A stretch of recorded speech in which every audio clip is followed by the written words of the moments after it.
आप देख रहे हैं न्यूज इंडिया, आपके साथ मैं रचना बंसल। 5 बड़ी खबरों के विश्लेषण पर हम बात करेंगे शाम 7 बजे के बुलेटिन में। बहुत स्वागत आप सभी का। इसमें सबसे पहली बड़ी खबर होगी जिस पर हम बात करेंगे पाकिस्तान को लेकर, जो अब तक भारत को बार बार परमाणु हमले की धमकियां देकर डराने की कोशिश करता रहा, उसकी अब सारी हेकड़ी निकल गई है।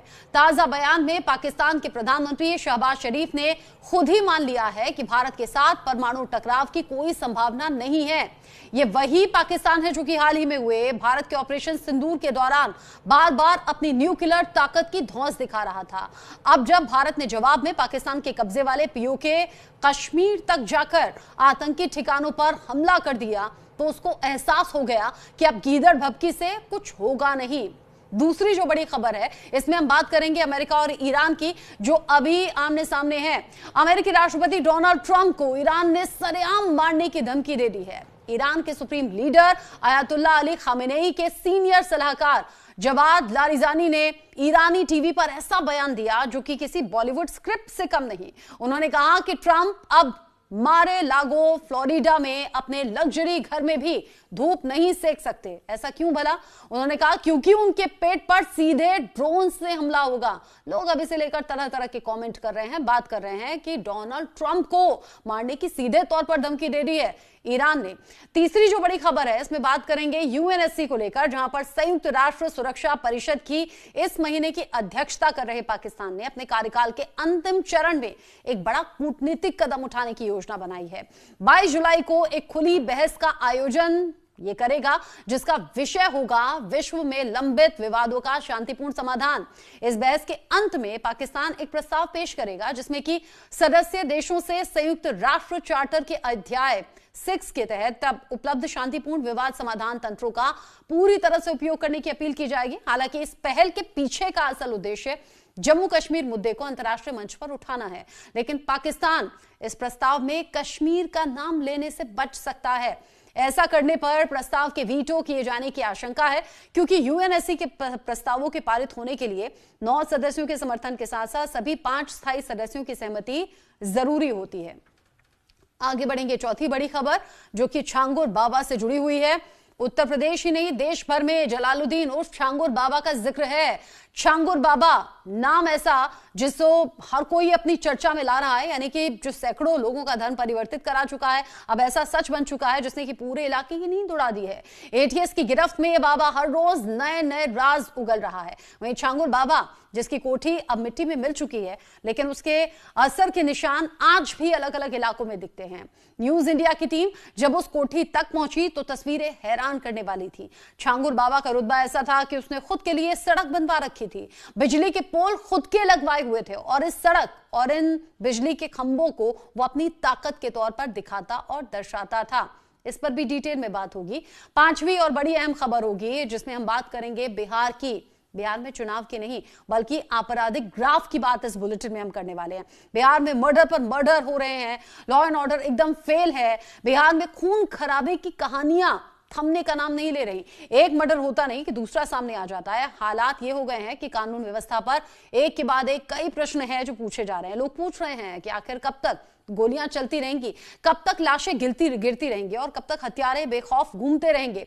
कभी दिन दहाड़े सड़क पर कत्ल हो जाते हैं तो कभी गांव के अंदर गोलियों की बौछार। बिहार में क्राइम ग्राफ बढ़ने की बजाय हर दिन नई हदें पार कर रहा है। पुलिस के दावे हवा में उड़ते हुए दिख रहे हैं, सिस्टम सवालों के घेरे में है और आम आदमी खौफ के साए में जीने के लिए मजबूर है। अंदाजा आप लगाइए, 11 दिन में 31 मर्डर हो चुके हैं और महज 24 घंटे के अंदर 4 हत्याएं बिहार में हो गई। सवाल बहुत से उठ रहे हैं, इन पर भी आगे हम बात करेंगे। तो ये 5 बड़ी खबरें होंगी जिनको लेकर विश्लेषण हम करने वाले हैं। तो जो सबसे पहली बड़ी खबर थी पाकिस्तान को लेकर, उसको डिटेल में जान लेते हैं।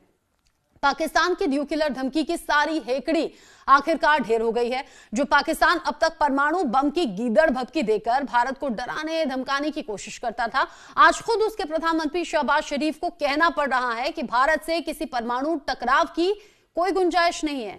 यह वही पाकिस्तान है जिसने हाल ही में भारत के ऑपरेशन सिंदूर के दौरान अपनी न्यूक्लियर ताकत की धौंस दिखाने की कोशिश की थी, लेकिन भारत ने दिखा दिया कि अब सिर्फ बयान नहीं जरूरत पड़ी तो पीओके के आतंकी अड्डों पर सीधा हमला आगे फिर होगा, और हुआ भी है। इससे पहले भारतीय सेना ने जैश ए मोहम्मद जैसे आतंकी संगठनों के गढ़ तक पहुंचकर बहावलपुर समेत 9 ठिकानों पर सर्जिकल स्ट्राइक की।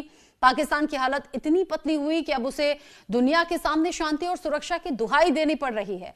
पाकिस्तान के रक्षा मंत्री ने फिर भी पुरानी स्क्रिप्ट दोहराई, हालात बिगड़े तो परमाणु हथियार पर विचार करेंगे। वही आईएसआई के पूर्व डीजी ने जापान पर परमाणु बम की मिसाल देकर डराने की कोशिश की, लेकिन भारत ने साफ कर दिया कि अब न्यूक्लियर ब्लैकमेल का जमाना गया। प्रधानमंत्री मोदी पहले ही कह चुके हैं, सीमा पार से आतंकी हमला मतलब सीधा युद्ध, और उसका जवाब उसी अंदाज में मिलेगा। भारत ने कह दिया अब शब्द नहीं, एक्शन चलेगा। पाकिस्तान को भी अब यह समझ में आ गया है कि न्यूक्लियर कार्ड दिखाकर अब कुछ नहीं होगा, क्योंकि भारत हर साजिश का जवाब उसी की भाषा में देगा, और दिया भी है। पाकिस्तान की परमाणु धमकी की हेकड़ी उतर गई है। पाकिस्तान के जो प्रधानमंत्री हैं शहबाज शरीफ, उन्होंने खुद माना है कि भारत से न्यूक्लियर टकराव नामुमकिन है। पाकिस्तान परमाणु हमले की गीदड़ भभकी देता था, और जब उसने अब यह जान लिया है कि ऑपरेशन सिंदूर, जिसने पाकिस्तान की कमर तोड़ कर रख दी, उसकी हिम्मत तोड़ कर रख दी, तो अब इन चीजों में उलझने का कोई फायदा है नहीं। भारत ने पीओके में घुसकर आतंकी ठिकाने भी तबाह किए, जैश के गढ़ पर हमला किया, और ये जो भारतीय सेना का निशाना था ना, उसने पाकिस्तान के वजूद पर हमला किया। और इसीलिए अब यह है कि बैकफुट पर है पाकिस्तान, और बैकफुट पर ही है पाकिस्तान की हुकूमत भी। जिस तरीके से ये चीजें निकलकर सामने आ रही हैं, मेरे साथ में खास मेहमान जुड़ गए हैं बात करने के लिए। कैप्टन जयदेव जोशी मेरे साथ में जुड़ गए हैं डिफेंस एक्सपर्ट के तौर पर, और डॉक्टर धीरज कुमार गुप्ता मेरे साथ में विदेश मामलों के जानकार के तौर पर जुड़े हुए हैं। सबसे पहले जयदेव जोशी जी, पाकिस्तान जो कि रह रहकर गीदड़ भभकी देता रहा, परमाणु हमले की धमकी देता रहा, अचानक हो क्या गया? ये जो सुर चेंज हुए हैं, क्या ये ऑपरेशन सिंदूर का असर है? ये ऑपरेशन सिंदूर का असर तो बेशक है, पर पाकिस्तान का इतिहास अगर हम देखें तो पाकिस्तान का इतिहास हर बार ये गवाही देता रहा है कि पाकिस्तान अलग अलग समय पर अलग अलग मुखौटे पहनता है और अलग अलग समय पर अलग अलग बयानबाजी करता है। यही पाकिस्तान 1947 हो या कारगिल हो, जब कबायलियों के वेश में भेजता है अपने रेगुलर सोल्जर्स, तब दोगलापना करता है। जब भारतीय सेना, अभी आने वाला है 26 जुलाई कारगिल विजय दिवस, जब भारतीय सेना कारगिल से उनको निकाल बाहर करती है, खदेड़ती है और उनको खत्म भी करती है, तब पाकिस्तानी सोल्जर्स जो खत्म हो गए थे, उनके प्रूफ, उनके आई कार्ड, उनका सैलरी स्लिप, उनके बाकी डॉक्यूमेंट जब देते हैं, तब उन शहीद, पाकिस्तान के लिए तो वो शहीद ही माने जाएंगे, उन शहीद सैनिकों के डेड बॉडीज भी स्वीकार करने से इनकार करता है। और नजदीकी अगर कुछ सालों में देखा जाए तो जैसे अभिनंदन वर्धमान जी वहां पे थे और एक तरफ से दिखाया जा रहा था कि उनको कैसे पकड़ा और ये सारी बात, और तब उनके पार्लियामेंट में बोला कि अगर अभिनंदन वर्धमान को भारत को वापस नहीं लौटाया तो, और उस समय पर क्या हालात थे, तो ये कहा गया था कि टांगे कांप रही थी। और यही चीज जब परमाणु धमाके जब किए गए, परीक्षण किया गया, तब भी पाकिस्तान का दोगलापना था वो बाहर आया है। लड़ाई के वक्त पर बड़ी बड़ी बातें करने वाला पाकिस्तान उन 4 दिनों में ही, जैसे आपने ऑपरेशन सिंदूर की बात की, उन 4 दिनों में ही डीजीएमओ लेवल पर बात करते हुए सेक्रेटरी ऑफ स्टेट अमेरिका के मार्क रूबियो के साथ सीधे ही तौर पे शांति की बात करने लगे, और उनकी तरफ से, उनके डीजीएमओ की तरफ से शांति का प्रस्ताव आए, युद्ध विराम सीजफायर का प्रस्ताव आए, तो ये पाकिस्तान के अलग अलग मुखौटे, अलग अलग वक्त पर, अलग अलग मंचों पर अलग अलग बात करने की जो फितरत है वही दिखा रहा है। न्यूक्लियर हथियार होना अलग बात है, उनका इस्तेमाल अलग बात है, वो छोड़िए, पर एक कॉन्सेंट्रेटेड डिफेंस एक्शन प्लान चला पाना ये भी अलग बात है। वो शहबाज शरीफ जिनके कहने में, जिनके आदेश में पाकिस्तान आर्मी भी नहीं है, क्योंकि हमने देखा सीज फायर के एक दिन बाद भी, सीज फायर होने के बाद भी वो फायर करते रहे। कैसे ऐसी मुंह की खाने के बाद भी आसिफ मुनीर, उनके चीफ, अपने आप को ही जैसे अवार्ड कर रहे हो वैसे अपने आप को फील्ड मार्शल का रैंक दे दे, तो ये खाली गीदड़ भभकी है जो कि बाहर आ गई है, और उसमें भारत का शौर्य उनको बाध्य करता है ऐसी बातें करने के लिए। ठीक है, आप रहिए मेरे साथ में। जयदेव जोशी जी ने बखूबी समझा दिया कि क्या पाकिस्तान की सोच है और कैसे वो गीदड़ बाप की वक्त वक्त पर देता है। यूके देवनाथ सर भी मेरे साथ में जुड़ गए हैं डिफेंस एक्सपर्ट के तौर पर। यूके देवनाथ सर, पाकिस्तान गीदड़ भभकी देता रहा है सालों साल और दशकों तक हमने उसकी हिमाकत देखी है। यहां तक कि भारत पाकिस्तान टेंशन के बीच में जब सीज फायर का ऐलान हो गया तो 2 से 3 घंटे में उसने सीज फायर भी तोड़ा और अपनी औकात भी दिखा दी। यही पाकिस्तान के लिए कहना सही होगा। लेकिन अब क्या गीदड़ भभकी देते देते अपनी हैसियत और औकात पाकिस्तान पहचान गया है क्या, जो बैकफुट पर है? जी हाँ, इसमें कोई शक नहीं है कि पाकिस्तान हमेशा से ही अपने को बहुत बड़ा चढ़ाकर बयान करता था। जब उसके नेता टीवी के सामने बैठकर बोलते थे कि हमारे पास पाव पाव किलो किलो के एटम बम हैं, तो शायद उन नेताओं को भी मालूम नहीं था कि एटम बम का इस्तेमाल करना इतना आसान नहीं है। हमारे पास उतने ही एटम बम हैं, वरन 10-15 एटम बम ज्यादा हैं पाकिस्तान के मुकाबले। और हमारे जो एटम बम हैं उनकी यील्ड भी ज्यादा है। अगर वो पाव पाव किलो किलो की बात कर रहे हैं तो हमारे पास जो एटम बॉम्ब्स हैं उनकी यील्ड मेगाटन्स में। एक और चीज है कि हमारी जो डिलीवरी सिस्टम है वो पाकिस्तान के डिलीवरी सिस्टम से कहीं ज्यादा डाइवर्सिफाइड है, यानी हम समुद्र से, हवा से, जमीन से फायर कर सकते हैं न्यूक्लियर हथियार को। इस तरह की सहूलियत की समुद्र से फायर किया या सबमरीन से फायर किया, ऐसी सहूलियतें पाकिस्तान के पास नहीं है। हमारी मिसाइलों की एक्यूरेसी भी ज्यादा है। जब पाकिस्तान अपनी मिसाइलें छोड़ता है तो हमारी जो इनपुट है, इंटेलिजेंस है, वो बता रही है कि उनकी ग्राउंड पर एक्यूरेसी प्लस माइनस आधा किलोमीटर है।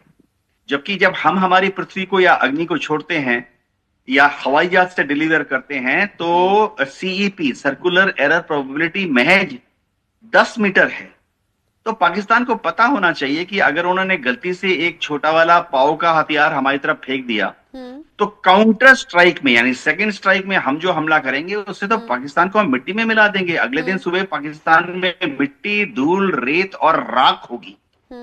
ये चीज शायद पाकिस्तान के हुक्मरानों को अब आइडिया हुआ सिंदूर के बाद।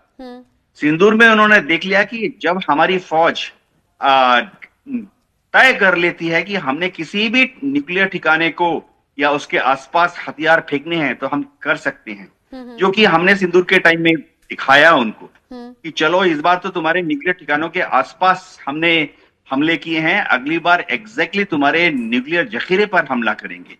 ये आस्ते आस्ते पाकिस्तान के हुक्मरानों को समझ आ रही है। हाँ जी। अच्छा, दूसरा एक बात और यूके देवनाथ साहब, भारत क्या कर सकता है ऑपरेशन सिंदूर के तहत दिखा दिया और यह भी बता दिया कि ऑपरेशन सिंदूर यहां पूर्ण विराम नहीं लगा है, जरूरत पड़ेगी तो इसे फिर से लॉन्च किया जाएगा, यानी कि ऑपरेशन सिंदूर पार्ट 2 अभी बाकी है। पाकिस्तान ये भी सबक सीख रहा होगा ना कि वहां तो चीजें एकदम तैयार हैं, यहां हम एक कदम बढ़ाएंगे तो वहां 10 कदम हिंदुस्तान आगे बढ़ा देगा। प्लस जब ऑपरेशन सिंदूर लॉन्च किया गया उसके बाद जो अलग अलग जगह डेलीगेशन पहुंचे और जो भारत ने अपनी बातें बताई, उसके बाद मजबूत देशों ने आतंकवाद के खिलाफ भारत का साथ दिया और कहा कि हां, पाकिस्तान के खिलाफ अगर आपने कदम उठाया है तो ये आपका राइट है। क्या ये भी एक प्रेशर है?